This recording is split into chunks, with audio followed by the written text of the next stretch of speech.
Λοιπόν, οπότε συνδεόμαστε με τον Dr. Stefano Montanari. I'm here for Greece. I'm here for the children. Thank you very much.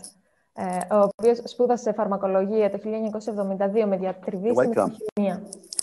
Δύο λόγια μόνο να αναφέρουμε για αυτόν τον εξαίρετο επιστήμονα. Είναι συγγραφέας πολλών διπλωμάτων ευρεσιτεχνίας στον τομέα της καρδιακής χειρουργικής, της αγγειακής χειρουργικής, της πνευμονολογίας και του σχεδιαστή συστημάτων και εξοπλισμού ηλεκτροφυσιολογίας.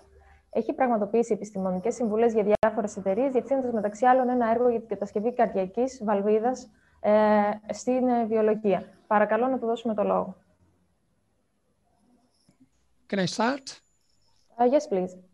Okay, so what I won't be discussing is the origin of the virus responsible for that so-called pandemic. I can only say that from what appears and what making use of diagnostic means that are doubtful, to say the least, starting from the never validated swabs, that virus is an agent with a great infectious capacity, which means that it is able to be transmitted easily from individual to individual. So I was saying that this virus is very easily transmitted from individual to individual, but that has nothing to do with pathogenicity, namely the ability to cause disease, to cause a state of disease. As it is known, we live with an unspecified number of viruses causing no pathologies. It's also evident that the ability of these virus we are talking about, to mutate very quickly, as and that is a characteristic of everything which is prepared outside of nature. So everything that has been prepared outside of the natural rules tend to mutate very quickly because it tends to adapt to something, tries to find a way to survive in a way. And that virus is not different from any other kind of something created outside of nature. From what I've been able to personally notice already in October 2019, at least here in Italy where I live, there were cases of lung diseases untreatable with antibiotic and antiviral therapies. So if you want to translate that. Are you referring to infections specifically from COVID or from... No. Nobody knew what they were due to. So there were some strange pathologies, lung diseases, which couldn't be treated either by antibiotic or antiviral drugs. Okay. And at least in my opinion, an opinion which was later corroborated by what we were able to know in the following months, the problem was of a thromboembolic nature. Και όπως διαπιστώσανε εκ των υστέρων, τα προβλήματα προκαλούνται από κάποια παθολογική κατάσταση που προκαλούσε θρομποεμβολές. So, as observed by Armand Trousseau back in 1865, there was back in 1865, there was a disseminated thrombosis, which for obvious hydrodynamic reasons embolized towards the pulmonary circulation. Είναι κάτι το ανάλογο που είχε παρατηρήσει το 1865 ο κύριος Armand Trousseau. Armand Trousseau, yeah. He was a French surgeon. Ένας Γάλλος χειρούργος, όπου παρατήρησε ένα ανάλογο φαινόμενο γενικευμένης, μάλλον και πιο εξειδικευμένης θρόμβου εμβολής στους πνεύμονες, δηλαδή απόφραξης των Αγίων στο επίπεδο των πνευμόνων. Okay, so, Trousseau, that surgeon, that French surgeon, correctly attributed the phenomenon to neoplastic conditions at that time, to cancer at that time. But about 20 years ago, however, we means myself and my wife, Dr. Antonietta Gatti, demonstrated through our observations of electron microscopy in the context of 2 European research projects that inorganic micro and nano particles entered by respiration, or ingestion or injection into the blood, triggered a transformation of the transformation of fibrinogen to fibrin, with the consequence of reproducing the phenomenon of which was observed back in 1865 by Trousseau.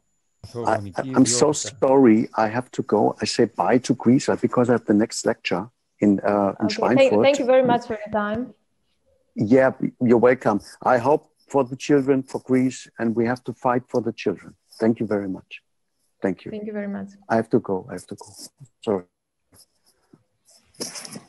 Είχαμε παρατηρήσει λοιπόν με τη σύζυγό μου πριν από 20 χρόνια τη συγκεκριμένη ιδιότητα ορισμένων νανοσωματιδίων, δηλαδή πολύ μικρών σωματιδίων που εισπνέονται στον πνεύμονα, να προκαλούν την ενεργοποίηση ενός μηχανισμού στην πραγματικότητα που είναι ανάλογος με αυτός της πήξης του αίματος, μέρος της μηχανισμού πήξης του αίματος, και να προκαλούν θρομβώσεις στο επίπεδο των πνευμόνων. Okay. So these phenomenon happens if a person does not produce enough plasminogen activators. It's a condition which is not so uncommon. We find about 10% of the population in that situation. If you look at the Italian areas in which those lung diseases attributed to the virus have had a much higher incidence, it is easy to see that those areas coincide with those in which air pollution is most present. So this pollution consists of mainly acidic gaseous substances based on sulfur and nitrogen, as well as on several hundreds of other substances, most of them, not all of them, incompatible with the body. All these substances possess an inflammatory, irritative property. And those properties are also expressed at the level of vascular endothelium, and as regards to their thrombogenicity, we have to go back to the Virchow's triad. You know, the endovascular inflammation is one of the causes of thrombosis. But that pollution is also composed of micro and nanoparticles, dust in very, very large quantities, with the consequence I mentioned above, regarding the formation of thrombi. So we demonstrated more than 20 years ago that micro nanoparticles, which means dust, causes thrombosis.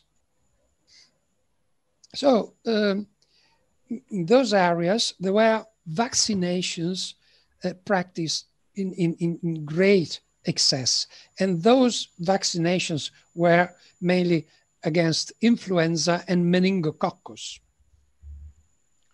So for years, about 16 years, we have been analyzing vaccines. We have already analyzed 45 different types of vaccines. So hundreds of samples of 45 different kinds of vaccines. And all of them we found to be constantly polluted by micro and nanoparticles. Polluted. So those particles are incompatible with the body. And if you remember, we demonstrated that those particles cause thrombosis. But I have also to emphasize the fact that all vaccines, by their nature, their very nature, have an inflammatory effect, because they must have an inflammatory effect, which is added to the inflammatory effects of pollution and particles. So it's also possible that the virus itself has a sort of pro-inflammatory property. But however, we have a combination of factors inducing thrombosis. So in almost all cases, the very nature of the problem was not correctly understood. And the administration of oxygen was used by intubating the patients. So it's obvious that no positive effect could be obtained by using oxygen or by using air, by forcing oxygen into the lungs, because there was no blood arriving there to transport that oxygen. So the practice was harmful, not beneficial, but harmful because of oxidation. So it's very likely that in the administration of heparin, when the thrombi were not already formed, not yet formed, and on urokinase, when the formation had already taken place, could have solved the problem. So it should be added that according to official statistics in Italy, Italy has 60 million people, but in Italy, 135 people who are hospitalized die every day from nosocomial infections. Every day, 135. This is official. So that figure does not take into account those who fell ill while being cured, or who die at a distance, at a time distance. So they die 2, 3, 4 months after being hospitalized. So if what the Italian authorities themselves say is true, it's clear that hospitalization is not without risk. And this is even more so when the body is already in a weakened condition, and there are and those people are in proximity situation with other patients. There is no distance, no space enough between patient and patient. So hospitalization is not without risk. It's a risky condition. To go to hospital is risky. So as far as the actual presence of the virus in the blood is concerned, it should be remembered that ascorbic acid, vitamin C, administered intravenously, has a very, very strong antiviral property. And this is combined with almost zero toxicity and a negligible cost almost nothing.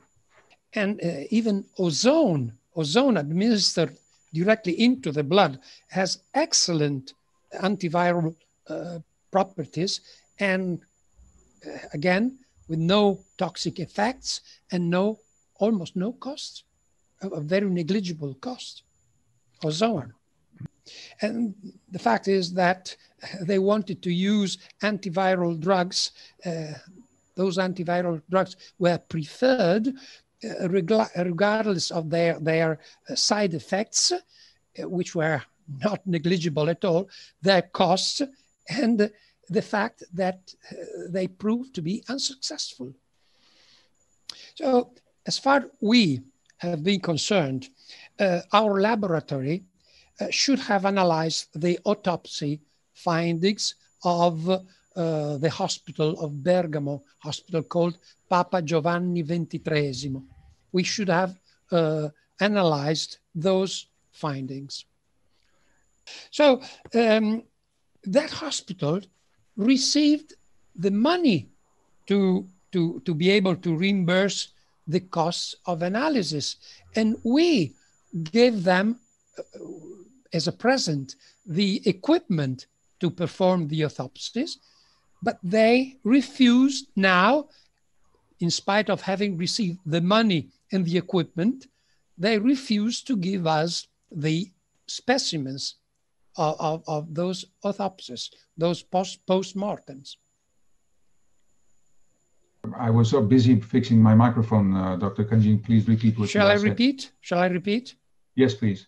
Okay, so that hospital received the money to reimburse the cost of the analysis, and we, our laboratory, made a present to the hospital of the equipment to perform the autopsies, but they now, in spite of having refused the equipment and the money, refused to give us the samples.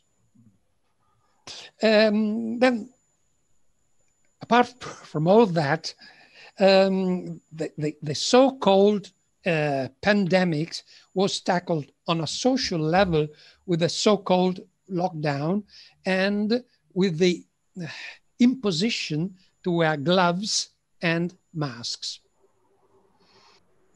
So as the Greek medicine, your medicine, at least 25 centuries ago taught, and the Roman civilization has resumed, the lack of physical exercise negatively affects health. In addition to that, there is the lack of exposure to the sun, and with these, the drastic reduction of calcitriol in the body.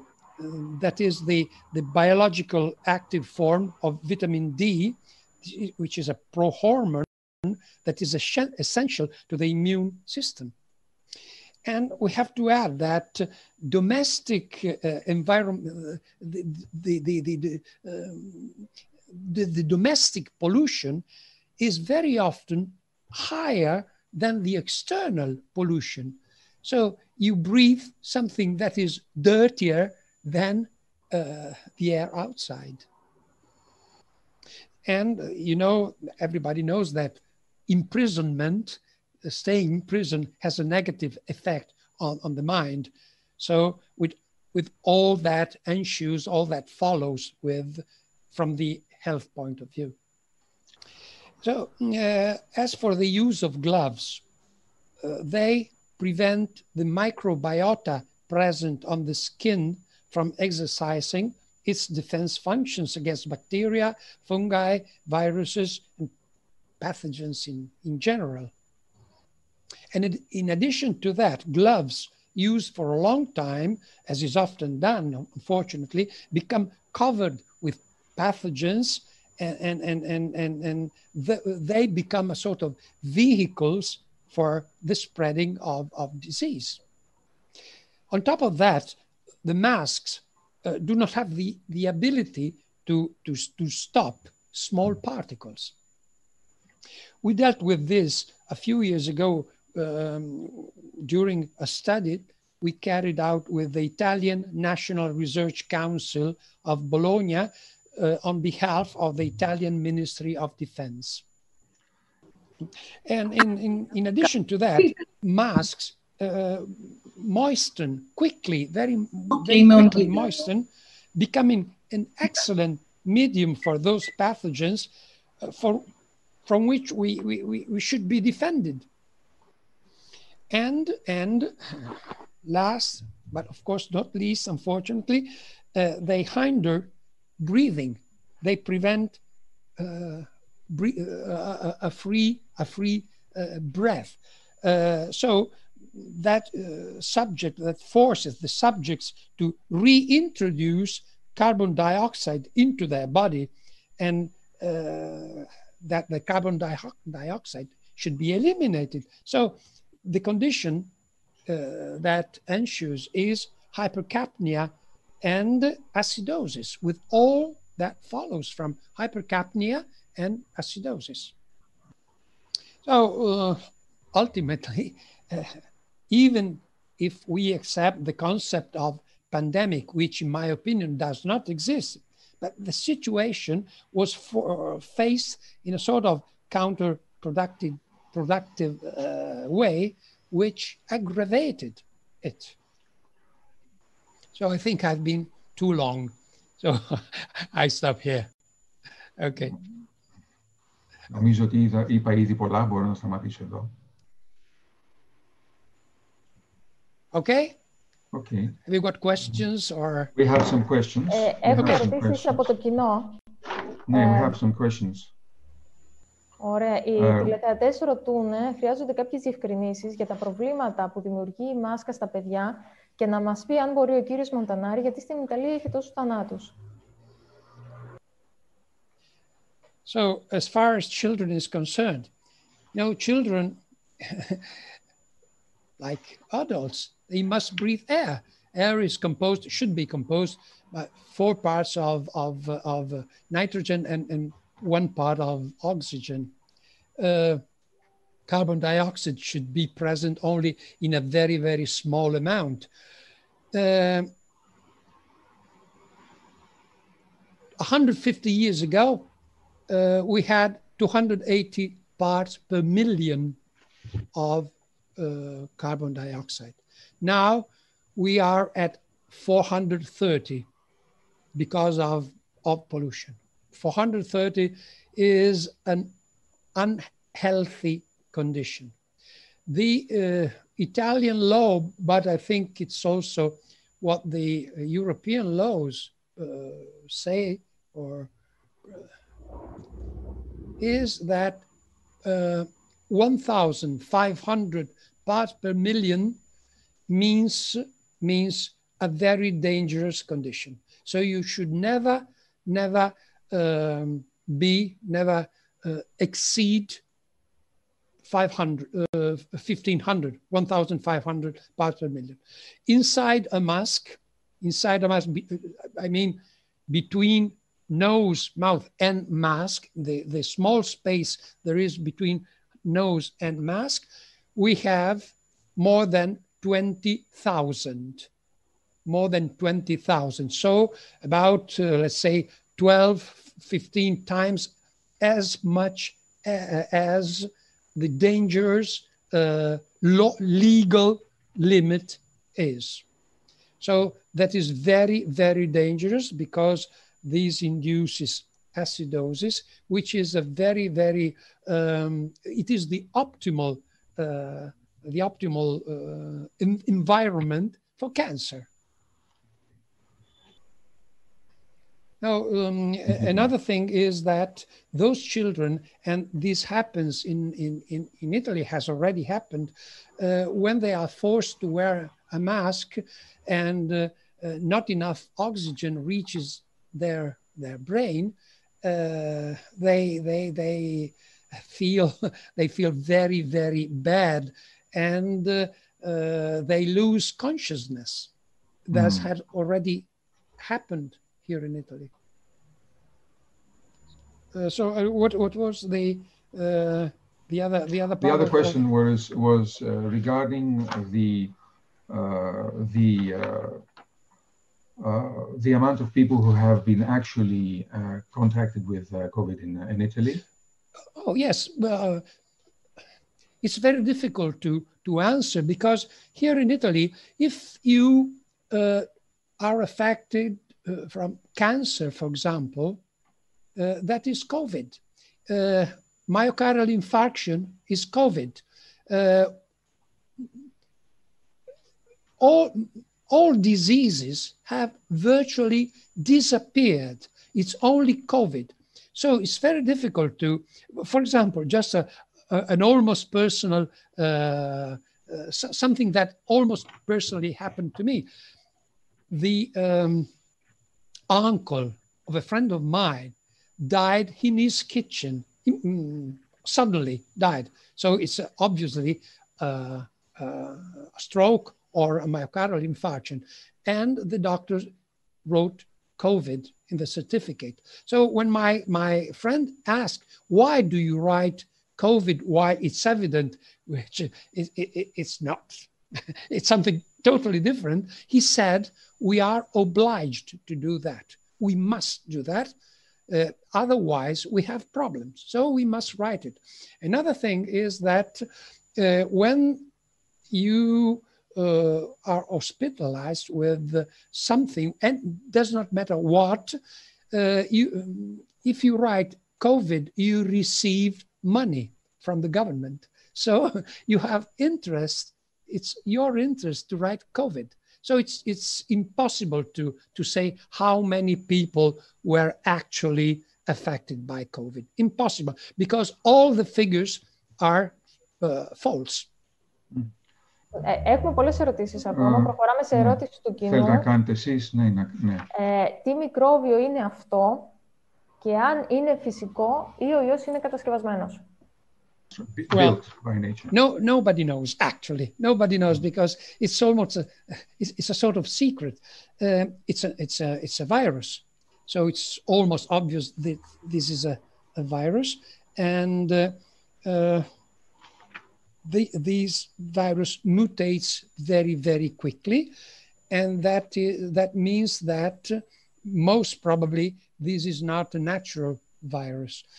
One other thing is that in 2015, the virus was patented. So you can find it, it's official. You can find it described in about 100 pages of patent. So it's obvious that it's not natural. It was made up. And as a matter of fact, it has never been isolated, so nobody actually saw it. What we saw was part of the RNA, and those parts mutates. That is all we see, but we have never seen it actually. Mm. And another thing we know is that this virus is extremely infectious, but infectious does not mean pathogenic. It only means that it transmits easily from person to person. Ωραία. Μια ακόμα ερώτηση από τον κόσμο που μας παρακολουθεί. Όταν λένε οι γιατροί ότι αλλάζει το DNA αυτό το καινούριο εμβόλιο, τι ακριβώς εννοούν? Τι ακριβώς επιπτώσεις θα έχει αυτό στον κόσμο? Όσο μπορούμε να γνωρίζουμε από τώρα. Okay, many people... doctors will say that the vaccine, the messenger RNA vaccine, will alter DNA when it enters the organism. Can you explain us what effect this will be? You mean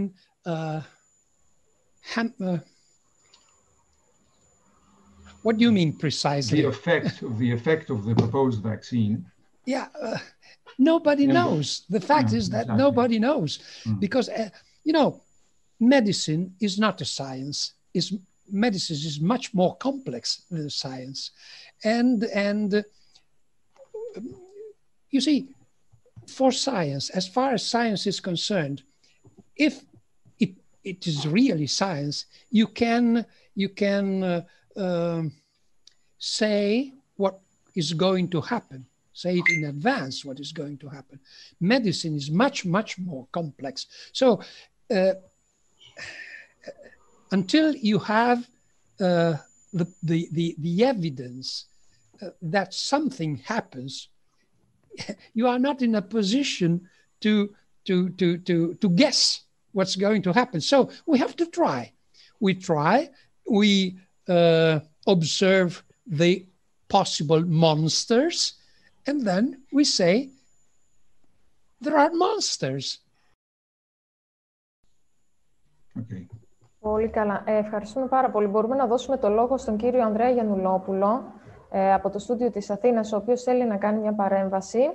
Και αν μπορούμε να δώσουμε λίγα λεπτά στον κύριο Ψαλιδόπουλο να ξεκουραστεί και να καλωσορίσουμε για μετάφραση την κυρία Λίντα Καπετάνη.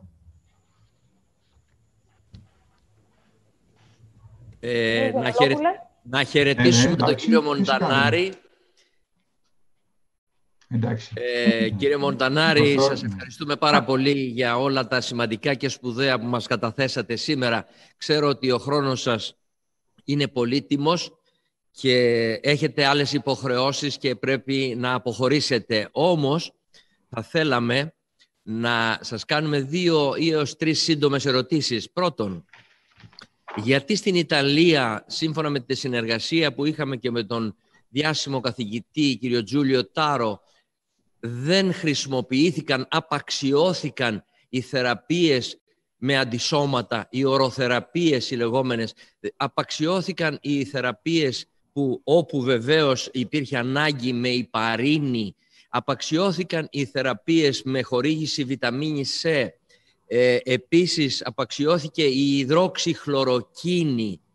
Και δεύτερη ερώτηση, για ποιο λόγο παρουσιάστηκε στην Ιταλία και τρομοκράτησε, όπως λέει ο καθηγητής κύριος Τάρο, ο Ιταλικός πληθυσμός, η θνητότητα χαρακτηρίστηκε ότι μετρήθηκε ότι είναι 28 φορές παραπάνω από της Γερμανίας, με αποτέλεσμα ο κόσμος να τρομοκρατηθεί και να σπεύσει στα νοσοκομεία, όπου εκεί τους θέρισαν οι ενδονοσοκομιακές λοιμώξεις, που στην Ιταλία πεθαίνουν 50.000 κάθε χρόνο από ενδονοσοκομιακές λοιμώξεις. Και επίσης γιατί υπήρχε εντολή από την κυβέρνηση οι γιατροί να μην επισκέφτονται ασθενείς στα σπίτια τους, δηλαδή κατήργησαν την πρωτοβάθμια περίθαλψη, η οποία σύμφωνα με διεθνείς μελέτες μειώνει την θνητότητα και την θνησιμότητα κατά 33%.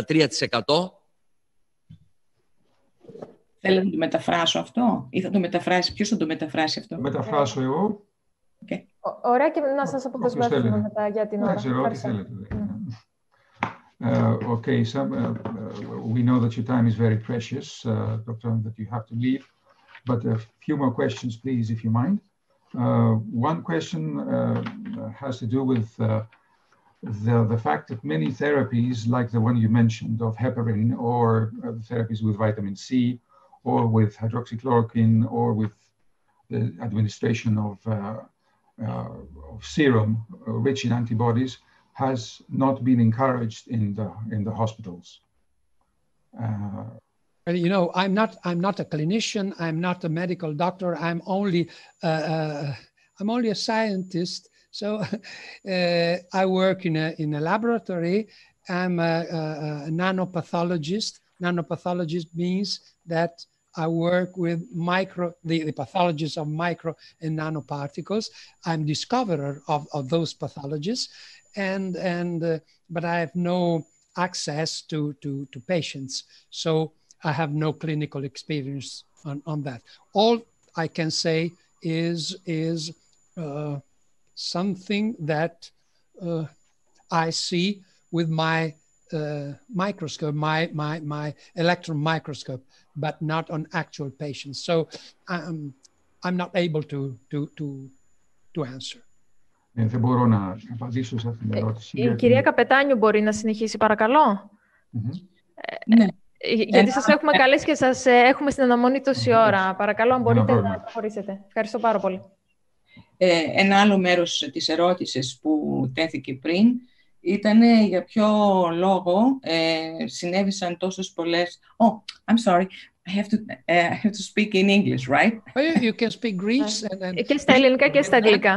Be translated into Okay, another part of the question was why were there so many infections inside the hospitals? Yeah. These people died afterwards. They were infected and died. And why the first-line doctors were not allowed to visit people in their homes and treat them in their homes? Well, the second question is something that I can't answer because, you know, I'm not a psychiatrist. I am, that is, folly is something crazy, but it's not my domain, not my territory. So you should question Dr. Freud or Dr. Jung, but not me. Well, infections, yes. As I said, many people were infected by that virus, which is very infectious, but we have probably millions of viruses which are very infectious without causing any pathology. And that virus does not cause any relevant pathology. The problem is that those patients were treated in a wrong way, because they were, instead of being treated for the thromboembolism, they were treated with antiviral drugs and with oxygen, which is counterproductive because it oxidized the tissue. So they were killed by those treatments, killed. The other problem is that the Italian hospitals, but I don't think that Greek hospitals, which I visited a few times years ago, are not in a better position, in a better condition, are dirty, are really dirty. So if you stay home, your house is definitely cleaner than a hospital. So if you go to a hospital, you risk to die because you contract an infection from the environment, the hospital environment. But this is official, because the official data in Italy say that 135 people die every day because of infections contracted in a hospital, nosocomial infections. 135 people every day, not taking into account those people who die months after, or that are just that they contract a disease and they are healed after a while. So hospital is a dangerous place. I would like to add something. The evidence that they know that both medical doctors and our medical authorities are conscious of their mistakes is the fact that they refuse to give us the samples of the autopsies, because they are scared of what we can find inside those samples. Η απόδειξη ότι έχουν κάνει λάθη και δεν θέλουν να τα παραδεχτούν είναι ότι αρνούνται να επιτρέψουν τις αυτοψίες και αυτό έχει σαν αποτέλεσμα ότι δεν μπορούμε να αποδείξουμε τι τους σκότωσε πραγματικά. Αν ο κύριος Γιαννουλόπουλος έχει τελειώσει με τις ερωτήσεις Μια μικρή ερώτηση για να παρακαλώ, ναι. τον καθηγητή μας. Γιατί απαγορεύτηκαν οι νεκροψίες στην Ιταλία, και το ερώτημα είναι ότι ο νεκρός μεταδίδει την νόσο, μήπως άλλαξαν τα πράγματα και φτερνίζεται ή βύχει ο νεκρός? One more question is, why were the autopsies forbidden in Italy? Is it true that the person performing the autopsy might get infected by the dead person? Does the dead person cough or spit in order to transmit the virus to the doctor performing the autopsy? So you should perform an autopsy on a ghost. No. So as far as the possibility of getting infected, this is absurd, because a virus is not a living being. It is a chemical chain which has the property of being able to reproduce itself. But to reproduce, it needs a living cell. And a dead person is dead. So it has no living cell.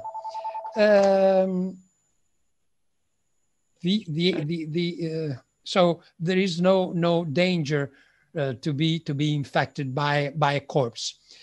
The other thing is why, the question was why autopsies were forbidden. They were not actually forbidden. The Italian Ministry of Health advised doctors not to perform autopsies, and advise them is the way to advise, is the way mafia uses. They never issue orders, they advise. So our ministry used the methods of mafia. They advised not to perform autopsies. Okay. Δεν είναι δυνατόν να μεταδοθεί ο ιός από έναν νεκρό οργανισμό. Γιατί ο ίδιος ο ιός δεν είναι ζωντανός οργανισμός. Αλλά μπορεί να πολλαπλασιαστεί και πολλαπλασιάζεται μέσα σε έναν ζωντανό οργανισμό. Άρα μέσα σε έναν νεκρό δεν μπορεί να πολλαπλασιαστεί ούτε να μεταδοθεί. Όσον αφορά γιατί απαγορεύτηκε, να σας πω ότι δεν απαγορεύτηκε. Το Υπουργείο Υγείας δεν εξέδωσε ποτέ απαγόρευση, απλά συμβούλεψε το ιατρικό προσωπικό να μην κάνουν αυτοψίες. Ήταν μια συμβουλή. Τέτοιου είδους συμβουλές δίνει και η μαφία, δεν δίνει διαταγές η μαφία. Η μαφία απλώς συμβουλεύει και αυτοί τους οποίους συμβουλεύει κάνουν αυτό που θέλει η μαφία. Είναι ένας τρόπος για να επιβάλλεις κάτι μέσω συμβουλών. Μπορούμε να προχωρήσουμε σε μια τελευταία ερώτηση από τους τηλεθεατές. Λοιπόν, μας ρωτάνε αν το μοριακό τεστ ανίχνευσης του ιού είναι αξιόπιστο και αν αυτό ισχύει, όπως έχει ακουστεί, ότι πολλαπλασιάζει κάποιους δείκτες φλεγμονής, με αποτέλεσμα άλλες φορές να είναι θετικό και άλλες να είναι αρνητικό. Another question from the public is whether the PCR is valid, and since it multiplies the genetic material, if this is what is the reason why it gives positive results, this multiplication. No. The more you multiply it, the more mistakes you make. So PCR is a way that does not give a correct answer. Yes, I see what. Yes, that is the reason. So, right. Okay. So, όσο πιο πολύ πολλαπλασιάζεις το γενετικό υλικό, τόσο πιο πολύ αυξάνονται τα λάθη που κάνει το τεστ. Το PCR λοιπόν δεν είναι ένα τεστ το οποίο δίνει σωστά αποτελέσματα. Okay. Πολύ καλά. Κύριε Γιαννουλόπουλο, θέλετε το λόγο? The last questions, please. Ο κύριος Μοντανάρη είναι εξειδικευμένος καθηγητής, όπως ξέρουμε, επάνω σε αυτά τα ζητήματα. Έχουμε μελετήσει και έχουμε δει κάποιες αναφορές που χρειάζονται διασταύρωση και ζητάμε τη βοήθειά του, ίσως και ο καθηγητής κύριος Γκότσε από την Κοπενχάγη, που είναι ομιλητής το απόγευμα στο συνέδριό μας. Εάν η επίδραση των μεγάλων συχνοτήτων των 5G, αν αλλοιώνει το μοριακό οξυγόνο στο επίπεδο της κίνησης των ηλεκτρονίων, δηλαδή ο μεταφραστής, για να γίνει κατανοητό, γιατί δεν είναι γιατρός από ό,τι ξέρω, αν διαταράσει το σπιν του ηλεκτρονίου, με αποτέλεσμα το μοριακό οξυγόνο που πάει στις κυψελίδες του πνεύμονα για να συνδεθεί με την αιμοσφαιρίνη του αίματος, για να οξυγονώσει τα τρισεκατομμύρια των κυτάρων μας, γίνεται ακατάλληλο και δεν συνδέεται με την αιμοσφαιρίνη, με αποτέλεσμα να έχουμε δύσπνοια και επιδείνωση της κατάστασης των ασθενών που έχουν προσβληθεί από COVID. Εάν ο μηχανισμός αυτός είναι έγκυρος και σωστός ή όχι. That's all very interesting, but I used to answer only questions I know about. So I don't know enough. So, and you know, I'm old, and I'm a scientist. I'm not anything more than a scientist. So it's my moral habit to not to extrapolate on what I know. So I'm not in a condition to answer. I'm sorry. Συγγνώμη. Άλλη μια ερώτηση. Για πες. Μια ερώτηση ο κύριος Παπαμεθοδίου. Ευχαριστούμε πολύ τον καθηγητή κύριο Μοντανάρη που μας έκανε την τιμή να συμμετάσχει στο συνέδριό μας. Ήθελα να το ρωτήσω μια ιατρική ερώτηση. Αν τα νοσοματίδια συνδέονται με αυξημένη θρόμβωση στο αίμα, στην κυκλοφορία, και αν έχουν γίνει μελέτες κατά πόσο αυτά τα νοσοματίδια ευθύνονται για θρομποεμβολικά επεισόδια. We demonstrated it more than 20 years ago within a European research program, and we have electron microscopy pictures of that. We demonstrated that the phenomenon occurs. We have hundreds of pictures of that. So we demonstrated it 20 years ago. So there is no questions about it. We published it many times in articles, in books, in congresses. There is no discussion about it. Ευχαριστώ. Ευχαριστούμε. Σας ευχαριστούμε πάρα πολύ για τον χρόνο σας. Κύριε Μοντανάρη, μπορούμε να σας αποδεσμεύσουμε. Ευχαριστούμε πάρα πολύ. Οι ερωτήσεις δεν θα τελειώσουν, οπότε δυστυχώς όμως δεν μπορούμε να σας κρατήσουμε ακόμα παραπάνω. Thank you very much, Mr. Montanari. There are plenty of questions, but we can't keep you anymore. Thank you. Thank you very much to everybody. Thank you for your patience. Ευχαριστώ για την υπομονή σας.